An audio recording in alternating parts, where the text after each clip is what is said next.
And so for us, it's the game in the present, and then once that game's done, it's on to the next one.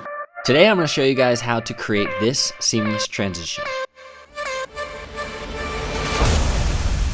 So taking a look at these clips side by side, you can see that they are obviously different, but they are also very similar. Check out the background. It is one flat color, and the motion is moving to the left. I would really appreciate it if you click that like button and subscribe for more.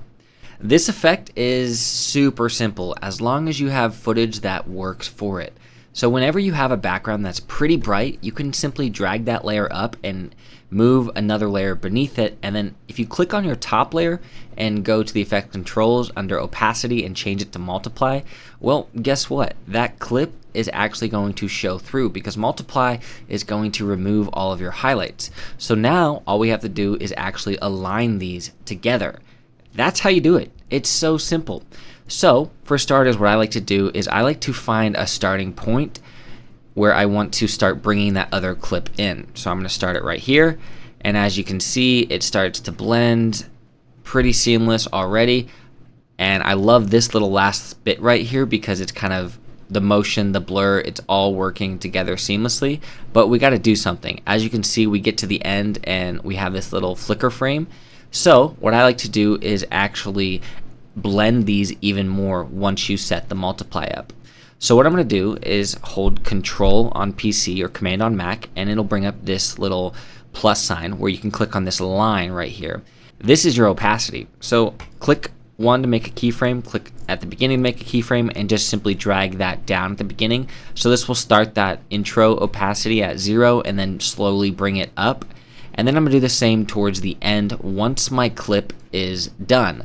So that top clip, meaning this flag right here, I'm just going to click an opacity right there and then go towards the end and click again and drag that down. So all I did was move this layer to the top, set the timing by moving the bottom layer, and blend the intros and outros. This can work for any clip, but for example, if your motion isn't going in the same direction, it doesn't really work, but it kind of does. As you can see, you kind of get this weird, somewhat uncanny valley because the motion is going to the left, but then this clip is going to the right. It really works well when you have motion in the same direction. So a couple key takeaways that I like to do when I'm filming is sometimes when you're filming something, feel free to move the camera around and get a different angle or follow through on a shot fully. Like this shot, you might stay on the guy, but if you want to get creative, just start moving the camera away because you might be able to use that.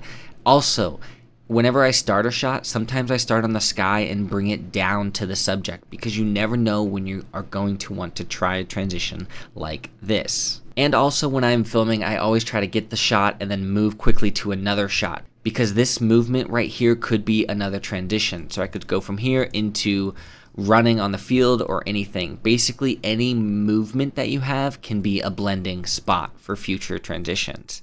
I hope you guys enjoyed today's quick tutorial, and if you make a transition like this, let me know down in the comments below. Click that like button and subscribe for more.